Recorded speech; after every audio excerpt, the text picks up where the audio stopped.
So, new unit, it's going to seem vastly different from what we've been doing. You're not going to have to deal with polynomials. You're not going to have to deal with exponents. You're not going to have to deal with factoring.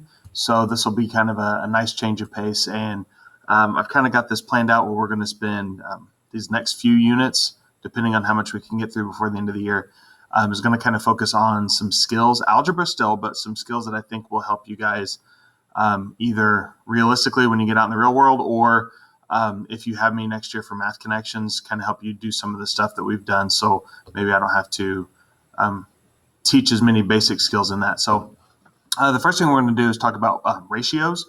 You've dealt with these before, especially if you've had me with geometry. We've done ratios and proportions before in that class. But the idea is what is a ratio? And basically, I want to show you guys how to simplify it.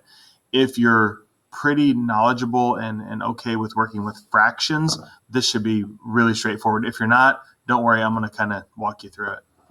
Okay, so a ratio. For starters, a ratio is basically just a comparison of two numbers written as a fraction. It's not always written as a fraction. You have probably seen some other ratios written as like separated by a colon, like 5 to 2, possibly with the word TO between the numbers. But then the most common one, and the one I use the most, is actually written as a fraction. Now, the reason that's the one that I think is used the most is because it's the one that's mathematically doable. Like, you know how to work with fractions, you know how to add and subtract fractions, or at least you can add and subtract fractions. So these three ratios here are all equivalent. 12 8, 6 fourths, 3 halves. They're all the same thing. The reason why they're all the same thing is because if you reduce these from one stage to the next, they're equivalent. So taking 12 eighths here, if I divide both my numerator and my denominator by 2, that will result in 6 fourths. And then again, if I divide 6 fourths, both top and bottom, by 2, that gets me simplified all the way down to 3 halves. That is how you simplify a fraction, or how you simplify a ratio. You find something that you can divide out of both the top and the bottom, and then you run it down as far as you can go. Most calculators will reduce a fraction for you, but if you're not using a calculator, if you're trying to use a calculator on your phone, you're going to kind of have to do these by hand. But if you're an in-person and you grab one of my calculators, you can reduce them. The only thing is a ratio. A lot of times, if you try and do this on a calculator, it will reduce it down to 1 1/2. That's not a ratio anymore because of the whole number part of that. So we're going to have to try and kind of keep these as improper fractions if it's not a regular proper fraction. Okay. Basically, the difference is an improper fraction has a bigger numerator than denominator, and then a proper fraction is one that's just normal fraction. Numerator is smaller than denominator. Okay, so our goal today is to set up and simplify a ratio as much as possible. So here's a pretty typical ratio, at least one that I deal with on occasion. Suppose you're in a school that has 500 students and 25 teachers. We want to compare the number of students to the number of teachers as a ratio in simplest form. Basically, this has a lot to do with class size. Like if there's 10 students per teacher, or 25 students per teacher. So we're going to set this up, and it tells you number of students is 500 and the number of teachers is 25. Okay, now I know that both of those are divisible by 25, but if you don't see that, find something that you can divide into 500 and something that you can divide into 25. 5 would be a great place to start, but I know for a fact that both of these are divisible by 25. So I'm going to do that. I'm going to divide both by 25. So 500 divided by 25 is 20. And 25 divided by 5, 25 divided by 25 is 1. So the simplified student to teacher ratio is 20 to 1. That's pretty typical class size, at least in my experience. When you start getting into great big classes where you're like 30 to 1, that's when it kind of gets unmanageable. Okay, so typically for every 20 students, there is one teacher. Okay, not a whole lot to it.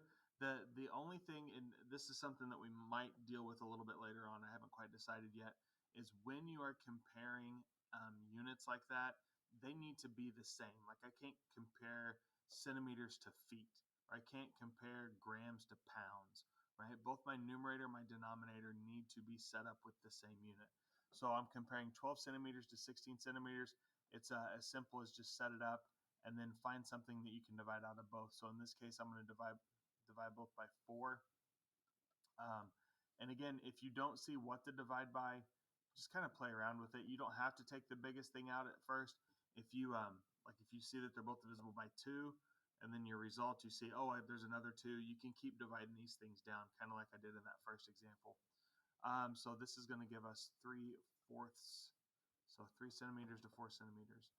40 grams to 25 grams. Again, don't be afraid if these have a bigger numerator. That just means that they're improper.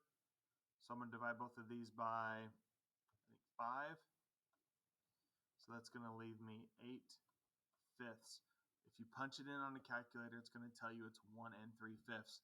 If you're doing these on a calculator, grab me. If you're in person, grab me and let me know, and I can show you how to get it kicked back up to an improper fraction. And then last is 6 to 18. Both of those are divisible by, let's just say 3 this time because I want to show you something. So if I divide both of these by 3, 6 divided by 3 is 2, 18 divided by 3 is 6. And then that end result, you're like, oh, crap, I can still divide by 2. So I'm going to divide both of those guys by 2 again. It just means that you didn't take the biggest thing out to begin with. It's real similar to when we did greatest common factor. So all the way down, this goes down to 1/3. What that means is if I can divide out of 3 and divide out of 2, from the start, I should have been able to divide out a 6 from top and bottom, which is going to leave me 1/3. Okay. Just a little bit of a shortcut. The bigger number you grab, the smaller you're going to get quicker. Excuse me. Okay. Just some word problems. It doesn't really change what you're doing or how you do them.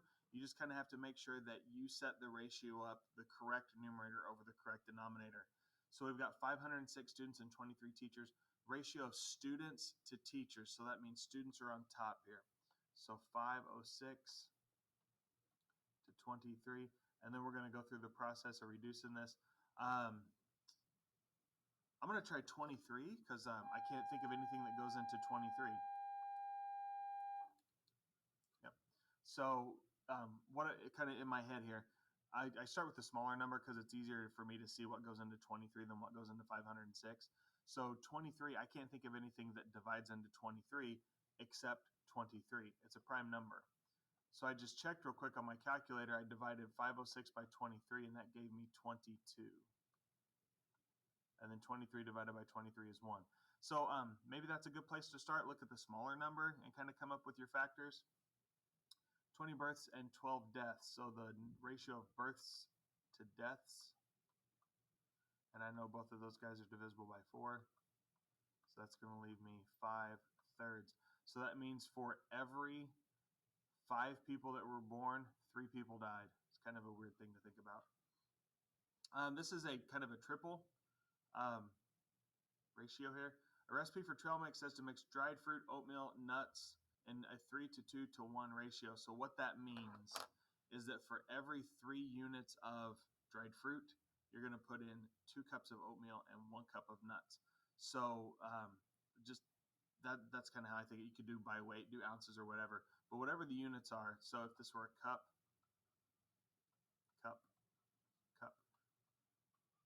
okay, so you're parting this up, 3 parts to 2 parts to 1 part. As long as the proportions stay the same, as long as the units are equal, 3:2:1, you can have ratios stretched out 4, 5, 6 different pieces. But that's what that means. So if you add 3 cups of dried fruit, you're going to add 2 cups of oatmeal and 1 cup of nuts. Okay? Just kind of a different thing to think about.